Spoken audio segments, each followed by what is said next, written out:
academic से proof stellig. Well, if you may pardon my German language skills, let me just call it APS. Well, APS is now a very important document you will need if you want to study in Germany.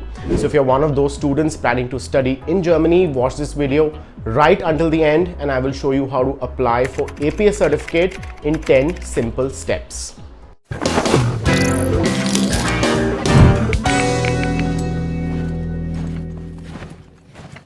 Hey guys, my name is Saket and welcome to Leap Scholar.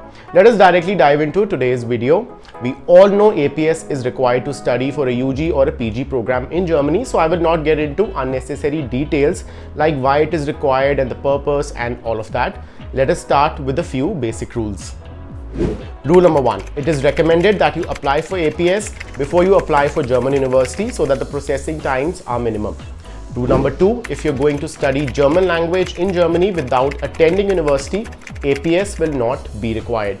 Rule number 3, for students who have done 3-year diploma after 10th will not be able to apply for APS for a bachelor's degree as a 12-year schooling is a mandate. Rule number 4, however, if you have 3-year diploma after 10th and post that you have 3 to 4 year bachelor's degree, in that case you can apply for APS.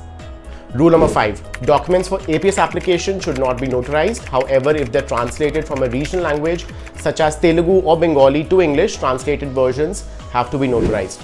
Rule number 6. In case you have not received your final degree certificate, provisional is accepted, but it should not be more than 1 year old.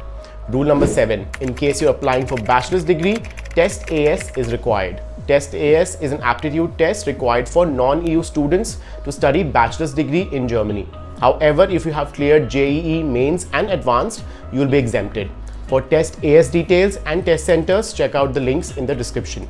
Rule number 8. If you're sponsored by German or EU funded scholarships, you need not to apply for APS certification. Great, now we have these rules sorted. Let's start with the process. Step 1 is to create an account online and fill all the details. Let us have a look. You go to apsindia.de website and click on apply. First, we have to create a username and password. Your password should be 7 characters long, contain 1 special character, 1 uppercase character and 1 number. Step 2. Fill in your personal details. You will be asked a few details such as name, email, contact, address, nationality, etc. And you will also have to upload your government ID such as Aadhaar or passport. Step 3. Fill in education details. This includes class 10, class 12 or diploma after 10th if applicable. Step 4. For students applying for master's degree. You will need to fill in your details of bachelor's degree, master's if you already have one, or any other degree or diploma you have pursued. Now step 5. For students applying for bachelor's. Add your test AS details and scores as shown on your screens right now. Like I mentioned earlier, if you have cleared JEE mains and advanced, you are exempted. Step 6. Add language test scores. It can be both English or German. Select the relevant tests and add your scores as shown on your screens.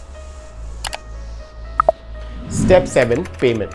You can either pay online or offline. The charges for APS is 18,000 rupees. In case you want to pay online, don't fill this section and select CC Avenue as a payment method. In case you want to pay offline, you can fill in the details and transfer manually from your account to the account details flashing on your screens right now. Step 8. Print and sign. Once you hit submit, print the form you filled and sign it. And from here onwards, you have to start the process to submit your documents. How to do that? Let me tell you in the next step. Step 9. Collect all documents. 1. Your online form printed and signed with passport photo, no older than 6 months. 2. Consent form. 3. APS fee transfer receipt. 4. Aadhaar card. 5. Passport first and last page. 6. Mark sheets. This can be final or provisional. 7. Results of exams such as Test AS, English or German language. 8. If you're exempted because of JEE, then JEE mains and advanced passing proof and admit card, along with 9. A checklist of documents and 10. Notarized translated copies if applicable. I have attached the links to consent form and checklist in the description box. Do check them out. Also, do not send original documents. Get good quality colored photocopies on A4 size paper. Step 10. Submit the documents. You can either courier these or personally submit the documents by visiting Academic Evaluation Center office located in Africa Avenue, New Delhi. I would recommend sending them in via courier as it is easier. Goes without saying, keep the tracking details of the courier handy. Now you're done, but what happens next? So in some cases, you'll be required to attend an interview, but those cases are rare. But in case you do, the officials will ask you about your academics and achievements. This will be largely a 20-minute interview and you'll be notified at least 10 to 14 days in advance. But like I said, this is a rare case. Ideally, you'll be notified of your APS outcome on your online portal, and once that becomes available, you'll receive APS certificates via courier in a few days. After submission, the whole process should take 3 to 4 weeks, but right now it is taking longer because of operational challenges. The APS website has also mentioned it on their website. I would say keep 2 months buffer period at least for now. I hope this video has been super helpful, and if you really like our effort, do consider subscribing to the channel. Let me know if you have more queries and I'll be happy to answer. Thank you for watching, and let us meet up in the next one.